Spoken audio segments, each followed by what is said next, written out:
Bonjour Gilles Pialou. Bonjour. Merci d'être ce matin sur LCI, chef de service des maladies infectieuses et tropicales à l'hôpital Tenon. Une voix qui porte depuis le début de l'épidémie. Une fois n'est pas coutume, Gilles Pialou. On va commencer par ça. Il semblerait qu'il y ait une bonne nouvelle. C'est l'OMS qui a donné 2 informations hier soir. 1, il n'y a aucune raison de douter, et on va le voir d'ailleurs s'afficher sur l'écran, il n'y a aucune raison de douter que les vaccins actuels protègent contre Omicron. Et 2, il n'y a pas d'indication, ça ne se voit pas sur l'écran, voilà. Et deuxièmement, il n'y a pas d'indication qu'Omicron provoque des formes plus sévères, sous-entendu, que les autres variants. Autrement dit, Omicron, ce variant qui a provoqué la panique, on peut le dire, sur la planète, il y a quelques semaines, compte tenu de sa contagiosité qui, elle, est réelle, ne serait pas aussi dangereux qu'on le redoutait et le vaccin fera obstacle. On est soulagé ce matin. Non, on est soulagé. Disons que ça pondère la mauvaise nouvelle d'Omicron. C'est une mauvaise nouvelle, Omicron, parce que ça veut dire qu'on a une circulation mondiale très importante, notamment dans les pays qui sont, comme l'Afrique du Sud, sous-vaccinés. 24% de vaccination, l'Afrique du Sud, plus des patients immunodéprimés par le VIH. Non, ça pondère, si vous voulez, l'inquiétude. Mais vous avez raison, c'est 2 nouvelles qui sont plutôt positives.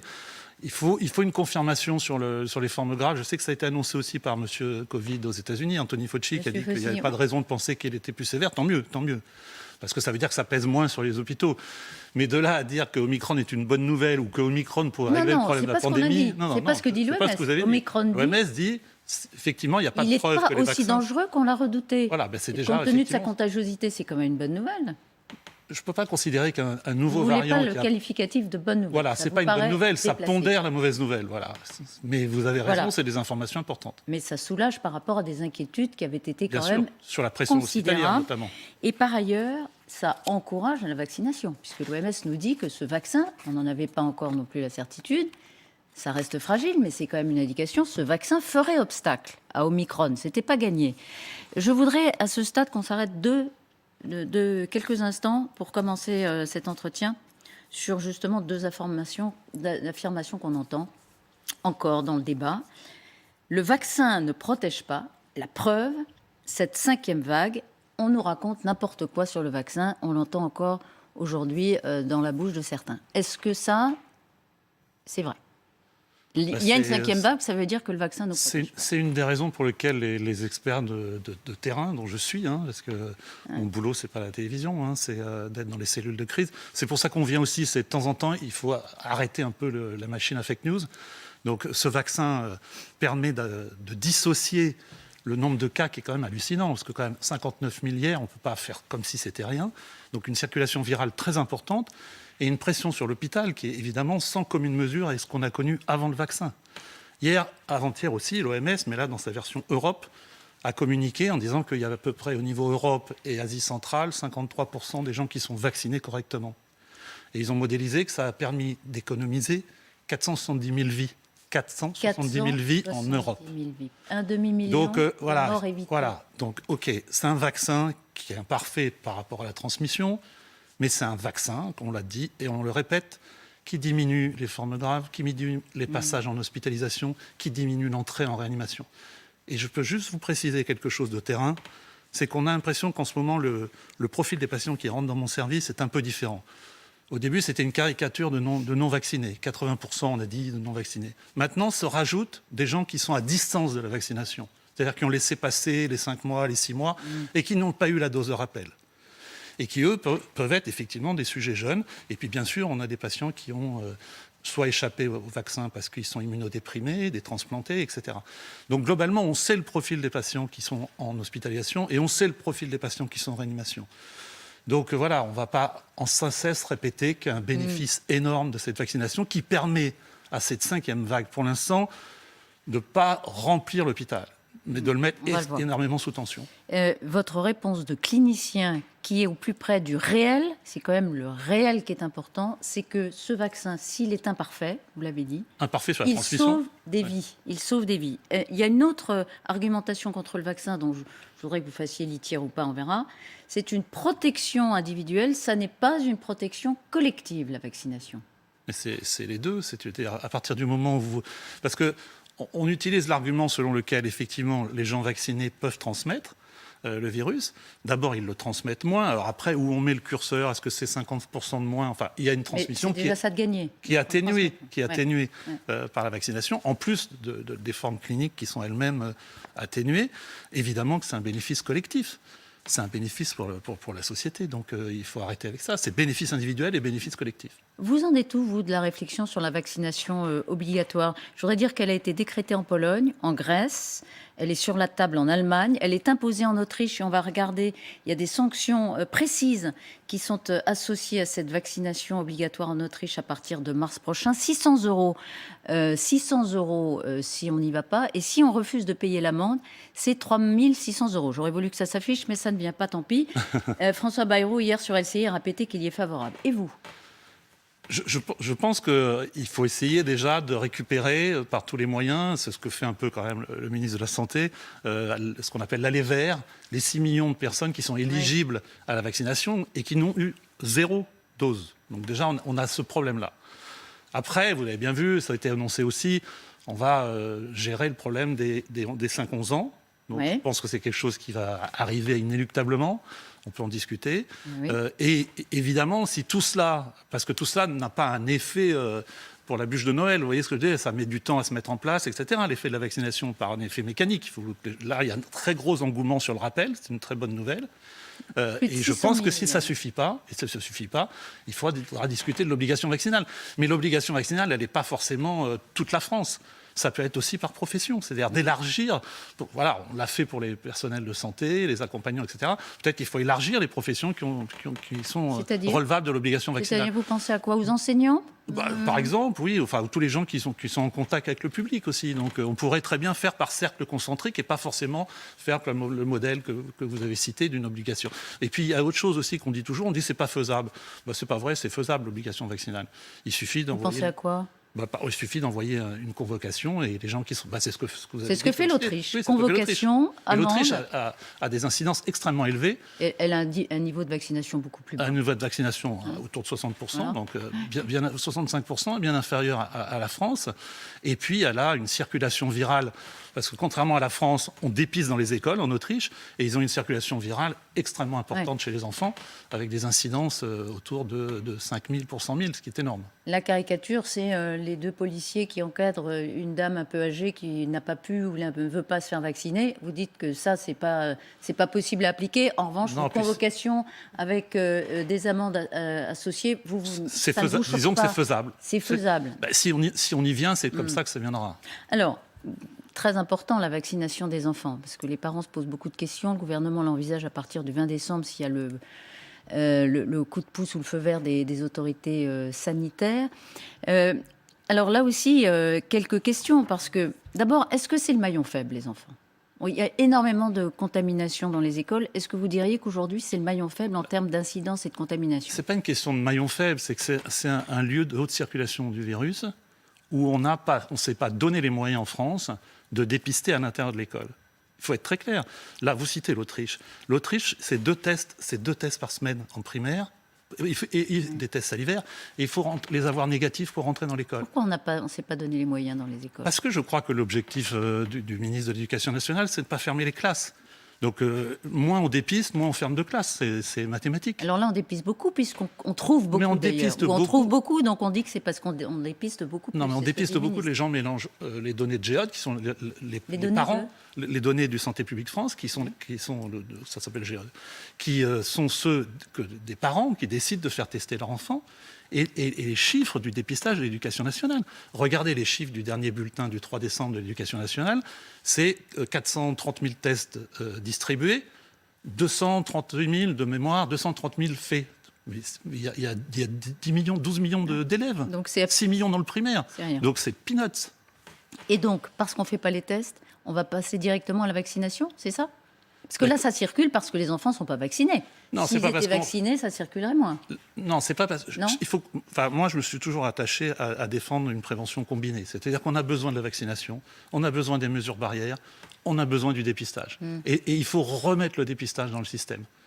Et notamment dans le scolaire. Mais dépister, isoler, fermer des classes. Voilà. C'est ça que vous dites, c'est ça la logique. Vous dites, le ministre il y a des modélisations ne veut pas fermer les classes parce que c'est sa doctrine. Il ferait mieux de fermer des classes après avoir dépisté. davantage. Il y a des modèles qui ont été faits notamment par Vittoria Colizza de l'INSERM qui montrent que si vous dépistez de manière importante les enfants, vous exfiltrez les enfants positifs et vous n'êtes pas obligé de fermer les classes. Donc les deux choses ne s'opposent pas. Mais il faut une vraie politique de dépistage avec des tests systématiques, répétés, et qu'effectivement on puisse, dès qu'un cas est positif, le sortir de l'école. Mais les classes vont fermer. Plus on va dépister, plus les classes vont fermer. Alors, quand même... Moi j'ai un enfant en 6e, c'est pas dans la doctrine. Voilà, 5 cas en une semaine. Il a 11 ans. Il a 11 ans. Comment ? Il a 11 ans. Oui, elle a 11 ans. Elle a 11 ans, pardon. Non vaccinés. Par exemple, l'exemple des 6e.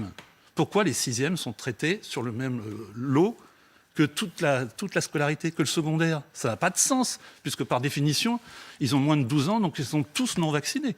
Donc déjà, les 6e devraient être traités autrement, avec plus de dépistage, plus de mesures barrières sur place, des capteurs de CO2, etc. Pas seulement pour les 6e, bien sûr. Ouais. Non, c'est un vrai problème, l'école. Donc c'est pas... Alors comment on le résout? Alors, puisque déjà, manifestement, le dépistage, on a raté le coche. Hein, Non, mais tout est rattrapable. Hein, alors comment oui, avec 60 000 cas, on peut changer de politique de dépistage. Mais là, manifestement, le gouvernement, il va accélérer la vaccination. On a l'impression. Mais c'est une bonne chose. C'est une bonne chose. Mais alors, il y a des parents, il y a des Français qui se disent, mais pourquoi les vacciner puisqu'ils ne font pas de forme grave? Alors, ça tombe bien parce qu'à quelques-uns, on a fait une tribune dans Le Monde qui va sortir, je pense, aujourd'hui ou demain, pour expliquer aussi que c'est pas que du bénéfice collectif. Parce que là, les gens disent, ah ben oui, c'est pas aux enfants d'être vaccinés pour justement parer à l'insuffisance des 6 millions de Français qui ne sont pas vaccinés. Tout le monde comprend ça. Bien sûr que c'est pas le cas. Mais il faut arrêter de dire qu'il n'y a pas de bénéfices individuels. Il y a des bénéfices individuels. Les États-Unis ont fait ce travail-là pour 1 million de doses. Pour 1 million de doses, vous évitez 28 000 cas de Covid et environ 230 hospitalisations. Donc, ce n'est pas zéro. Vous voyez, ce n'est pas zéro. Et chez l'enfant, ce pas zéro doit être regardé avec attention. C'est la première chose. Et deuxièmement, de mettre les enfants au centre du processus de transmission, c'est aussi quelque chose qui est pénalisant. Vous voyez ce que je veux dire? La protection de l'enfant, c'est aussi de le protéger, de se retrouver au cœur des clusters familiaux, comme nous, on le voit dans les patients qui sont hospitalisés, où très souvent, c'est par les enfants que c'est arrivé. Donc, contrairement à certains experts, notamment la Société française de pédiatrie, qui veut nier la réalité de la circulation virale à l'école. Je pense que c'est un tort et les parents d'élèves ne le comprennent pas. Donc il faut les traiter au même titre que les adultes. Mais il n'y a pas de raison que les enfants soient les moins dépistés, les moins protégés, les moins vaccinés, c'est évident. Oui, alors c'est marrant, c'est intéressant parce que vous renversez effectivement l'argument. Mais il y en a un autre, c'est on va utiliser des doses alors que la priorité, c'est les personnes adultes les plus fragiles, c'est pas les enfants. Mais c'est pas fromage ou dessert, si je peux me permettre ce terme. Fromage et ça dépend. C'est pas parce qu'on va vacciner sur la base du volontariat les 5-11 ans que ça va enlever. Bien sûr que c'est deux stratégies différentes. Et ces stratégies-là doivent se conjuguer pour arriver à endiguer cette diffusion virale qui est très importante. Effet secondaire chez les enfants, les parents le redoutent, ils ont raison. Bien sûr, ils ont raison. Tout parent a une inquiétude. Mais je veux dire, il faut arrêter avec l'histoire du recul. Regardez l'exemple des États-Unis, 3 millions de moins de 10 ans vaccinés. Un recul dans le temps. Vous savez, le recul dans le temps, c'est pas les complications du vaccin, elles apparaissent très précocement. On a parlé des myocardites, etc. On n'a pas besoin d'avoir 6 mois de recul. Donc, on a le recul que les Américains nous ont donné. C'est des informations très importantes. Donc, qu'est-ce que vous tranquilliser les parents. Vous avez une petite fille de 11 ans, vous nous l'avez dit tout à l'heure. Vous êtes aux premières loges de l'épidémie, donc vous êtes convaincu par la vaccination. Évidemment, vous en voyez le bénéfice. Mais qu'est-ce que vous dites aux parents qui hésitent ce matin ? Mais il faut leur dire qu'on est passé dans un pays où il y a eu 11 vaccinations obligatoires. Le problème, c'est qu'il n'y a pas eu de concertation citoyenne. On n'a pas expliqué, vous voyez ce que je dis, il va falloir un peu de pédagogie politique, c'est-à-dire expliquer pourquoi on fait ça, faire comprendre aux parents que c'est pas seulement pour protéger les adultes qu'on vaccine les enfants, c'est aussi pour en partie les protéger eux, même s'ils font beaucoup moins de formes graves, même s'ils sont moins hospitalisés, ce n'est pas zéro. Et puis il y a des enfants qui ont des comorbidités, ça a été dit par le ministre, il y a 360 000 enfants qui relèvent de la vaccination prioritaire. Oui, mais il y en a combien qui sont vaccinés? C'est 15 000, donc il y a un gros boulot à aller chercher aussi. Donc il va falloir un effort de pédagogie. Bon, c'est un vrai enjeu de santé publique pour sortir de cette épidémie, si on y arrive. On a envie de dire maintenant, au fil, ça va faire 2 ans au mois de mars, et même 2 ans au mois de janvier que l'épidémie est vraiment apparue en France. On y est presque. Emmanuel Macron, ce matin, dit on peut être serein pour Noël. Le gouvernement a pris les dispositions proportionnées pour répondre à la situation actuelle. Est-ce que vous êtes d'accord avec cette affirmation? C'est pas une affirmation, c'est le président de la République qui exprime la logique des décisions prises. Je veux dire, on verra en janvier. On sait très bien que de toute façon... Ah oui, j'ai vu, il y a 2 experts spécialisés dans les plateaux de télévision qui nous ont expliqué qu'il y avait une décrue. Donc ça, je sais que ce n'est pas votre question. Hein. Il n'y a pas de décrue. Il y a juste un ralentissement, ralentissement de la hausse. Non, mais il faut le dire aux Français quand même. Il faut arrêter d'être dans le rassurisme béat et dire, ben voilà, Noël, c'est pas du tout pour répondre au président de la République parce que c'est pas son propos.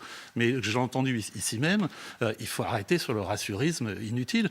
On n'a aucun argument qui nous laisse entendre que globalement ça va baisser là. On sait même que ça va augmenter la pression hospitalière et sur janvier. Ça m'intéresse parce qu'effectivement on l'entend. Gabriel Attal, hier matin, chez nos confrères de France Inter, il y a une accélération... Une baisse de la hausse. Il y a une baisse de la hausse. Hein. Je ne sais pas si c'est ça qu'il a dit, mais... Voilà. Il ne l'a pas dit exactement comme ça, mais ça revient à ça. C'est-à-dire qu'effectivement, il y a encore énormément de contamination. Vous avez cité le chiffre pour hier, on frôle les 60 000, mais ça a tendance à baisser. Donc, mais on a appris des vagues qu'il faut se méfier, qu'on a des fois des effets de ressac. Mais ça ne veut pas dire... ça ne veut rien dire. Il n'y a rien, en tout cas. Ça ne veut pas dire que la remobilisation à laquelle appelle le gouvernement et vous-même depuis quelques jours, quelques semaines, commence à produire ses effets? Ça va produire ses effets. Mais sincèrement, jusqu'en janvier, on ne voit pas du tout à l'hôpital. Et puis, nous, Noël, à l'hôpital public, notre inquiétude, c'est d'avoir des infirmières en face des lits. Hein. Non, je veux dire, il faut bien comprendre que nous, on n'est pas du tout tranquille par rapport à ça, même si la vague est en partie contrôlée par l'effet de la vaccination, comme on vient de le dire. On est extrêmement inquiet. On a une visibilité sur l'épidémie qui est à 15 jours à peu près, globalement, mais une visibilité sur le personnel en face des lits. Moi, quand je discute avec ma direction dans les cellules de crise, on a une visibilité à 3 jours. C'est-à-dire qu'on sait que dans 3 jours, on aura suffisamment d'infirmières. Mais savoir qu'on aura des infirmières à Noël et au jour de l'an, parce que même avec le plan blanc... Vous faites des plannings, vous ne pouvez pas aller au-delà de 3 jours parce que vous n'avez pas les personnels, la volatilité du personnel est telle et la pénurie est telle que... La pénurie, à la fin de cette semaine, vous ne savez pas si vous aurez des infirmières pour s'occuper des malades. Pour le week-end prochain, exactement. Donc vous cherchez les infirmières qui... C'est le boulot des cadres infirmiers qui font ça au quotidien. Il faut aussi de temps en temps descendre sur le terrain et voir la complexité qu'il y a. Et vous le savez, on dit le plan blanc, on en a discuté, il y a encore plus de plans blancs. Pour Marseille, etc. On l'a vu, oui, dans plusieurs grandes villes. Le plan blanc, ça permet déclenché dans les hôpitaux. Déclenché dans les hôpitaux. Oui. Ça permet aussi, sur le papier, de récupérer du personnel. Mais à qui va dire à une infirmière qui a fait 18 mois de Covid, vous ne prenez pas de vacances de Noël? C'est infaisable sur le terrain, c'est infaisable. Vous voyez ce que je veux dire? Surtout après 2 ans. Voilà, surtout après 2 ans de pandémie. Donc, 2 ans et les départs pour d'autres carrières, puisqu'il y a une pénurie et il y a un problème de vocation réelle. Donc, en fait, c'est presque insupportable pour vous qui êtes sur le terrain d'entendre que la hausse baisse, parce que dans les hôpitaux, avec l'effet retard, ça sera la hausse baissera beaucoup plus tard, plutôt en janvier, c'est ce que vous nous disiez tout à l'heure. Exactement. Et il va falloir passer des fêtes avec des problèmes de personnel qui sont... Voilà, les fêtes vont impulser sur ce qui va se passer aussi en janvier, on le sait. Voilà, si les gens... s'il y a une responsabilité collective, comme on l'avait dit l'année dernière, mais cette année, on a l'outil du vaccin. Donc, effectivement, on a ça en plus. Mais il faut faire du dépistage, il faut faire des tests le jour même de la réunion de Noël, que chacun fasse un test, un autotest, et puis respecte aussi de la ventilation, de ne pas se mettre avec des personnes âgées ou immunodéprimées. Et on passera les fêtes à peu près correctement. Bon, quand le président dit on peut passer Noël serein, vous, c'est pas vraiment la sérénité qui vous caractérise. Mais parce qu'on en a marre de cette pandémie. Tout le monde en a marre, mais sauf que nous, on l'a vu au quotidien. Voilà, moi, j'ai la moitié de mon service qui est plein, même si ça n'a rien à voir avec la première vague. C'est très, très long. Ce sont des défis quotidiens. C'est un défi quotidien. Et puis, effectivement, il n'y a aucun élément qui nous permet de dire qu'on va... pas continuer comme ça, quoi. 2 questions pratiques encore, rapidement. Les boîtes de nuit fermées, elles se sentent sacrifiées, mais c'est bon pour la santé collective? Mais là, c'est pareil, ça repose sur des données scientifiques. Regardez l'étude d'Arnaud Fontanet. Juste à l'ouverture des boîtes, là, en juillet 2020, en juillet dernier, il y a eu 7 fois plus de contamination dans ces lieux-là. Et ça reste un facteur de contamination qui est incontrôlable. Donc c'est injuste pour ce secteur-là de l'événementiel qui a été déjà lourdement touché. Mais ça a un sens épidémiologique, oui. Et votre formule a frappé, les meetings sont des clusters géants, le virus se fout de la Constitution parce que le Conseil constitutionnel a interdit qu'on exige le pass sanitaire à l'intérieur. C'est à la discrétion, si je puis dire, des partis qui organisent des des meetings. Vous dites stop, pas de meeting. Bah, je suis pas spécialiste du droit constitutionnel, mais on aurait pu imaginer quand même qu'il y a une différence entre empêcher les gens de voter et contrôler la façon dont les gens se réunissent à 17 000 sans passe sanitaire. Vous voyez ce que je veux dire? J'ai l'impression que il y a une application un peu stricte de la Constitution, mais peut-être qu'ils vont revoir... De toute façon, un certain nombre de politiques se sont déjà exprimés là-dessus. Ça serait dommage que cette campagne électorale soit en plus l'occasion de clusters géants. Merci beaucoup, Je vous en prie. Gilles Pelloux. On a envie de vous dire à ce stade, bon courage. Mais merci. Bon courage à vous, c'est vous qui nous protégez quand même au jour le jour. Merci à vous. Bonne journée. Et